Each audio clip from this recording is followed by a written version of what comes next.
Saint মার্টিনে পর্যটক প্রবেশে বিধিনিষেধ আরোপ করায় পর্যটন খাতে বিনিয়োগ করে সর্বস্ব হারানোর ঝুঁকিতে পড়েছে সেন্ট মার্টিনের শত শত পর্যটন নির্ভর পরিবার। সেন্ট মার্টিনের বাসিন্দাদের বেশিরভাগের চোখে মুখে এখন অনিশ্চয়তা আর আতঙ্কের ছাপ।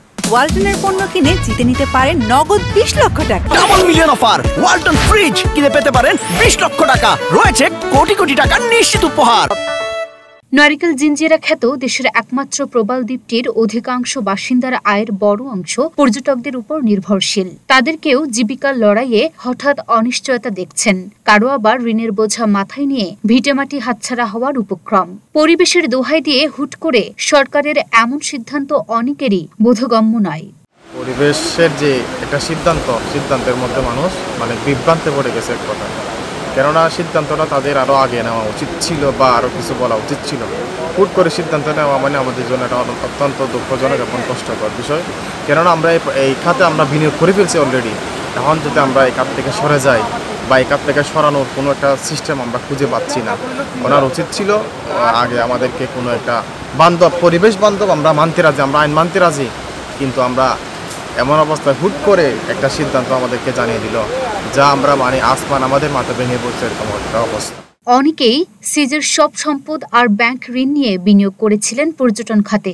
সরকারি সিদ্ধান্তে ধূলিসাৎ হতে চলেছে তাদের সব আয়োজন, বন্ধ হওয়ার জোগাড়, সন্তানদের লেখাপড়া। 2002-03 থেকে যখন সেন্ট মার্টিনে একটা পর্যটক আসা শুরু হয়, তখন মানুষ ধীরে ধীরে পর্যটক খাতে নিয়োগ করে। এরপর মানুষ আস্তে আস্তে আপনার ওই খাত থেকে একটু দূরে সরে এসে এই খাতে মানুষ বিনিয়োগ করে। তো এক পর্যায়ে 2011 এবং 2012 সালে পর্যটক খাত যখন চাঙ্গা হয়, তখন তারা এই খাতে সম্পূর্ণরূপে বিনিয়োগ করে এই ব্যবসার সাথে জড়িত। হোটেল, মোটেল আর রিসোর্ট যেমন পর্যটক শূন্য হয়ে খা পড়ে আছে, তেমনি অসহায় হয়ে পড়েছেন স্থানীয় রিক্সা চালক আর দোকানদাররা। এখন বিক্রি হয়েছে আপনার 3000 টাকা এরকম। এখন তো প্রতিদিন লস আছে, 2 থেকে 2000-2500 প্রতিদিনের লস। সিজনে একটু ভালো থাকে, সিজনে তো 30,000-40,000, মাঝের মধ্যে 50,000 হয়ে যায়, তারপরে নিম্ন তো 20,000 সিজনে। কোন পর্যটক আসতেছে না, আমরা তো খুব কষ্টই আছি এখন। 510 টাকা বললে ধরেন একবার দিতে পারে, একবার চার্জ দিলে 500 টাকা।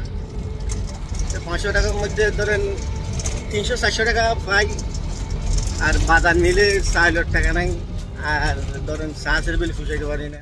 সরকার সিদ্ধান্ত না পাল্টালে সবাইকে পথে বসতে হবে বলে জানালেন সেন্ট মার্টিন যাত্রী পরিবহন বোট মালিক সমিতির সভাপতি। পরিবেশ উপদেষ্টা যিনি আছে, ওনাকে অনুরোধ করব আমাদের দ্বীপবাসীর অবস্থান দেখে অবস্থান দেখে আপনি একটা সিদ্ধান্ত নেন, আমাদের একটু সময় দেন। আর আপনাকে আমি আরেকটি অনুরোধ করব, আপনি পরিবেশ বান্ধব করে আইন করেন। এরপর আমরা আইন মানতে 100% আমরা দ্বীপবাসী রাজি আছি। প্রতি বছর নভেম্বর থেকে ফেব্রুয়ারি পর্যন্ত এই 4 মাস সেন্ট মার্টিনে পর্যটকরা ভ্রমণ করতে পারেন। তবে এবছর তাতে ছন্দপতন হয়েছে। এবার অন্তর্বর্তী সরকার সিদ্ধান্ত নিয়েছে নভেম্বরে সেন্ট মার্টিনে কোনো পর্যটক রাত্রি যাপন করতে পারবেন না, আর ডিসেম্বর ও জানুয়ারিতে দিনে সর্বোচ্চ 2000 পর্যটক ভ্রমণ এবং রাত্রি যাপন করতে পারবেন। লুনা ফ্রুসনিপা, ঢাকা পোস্ট।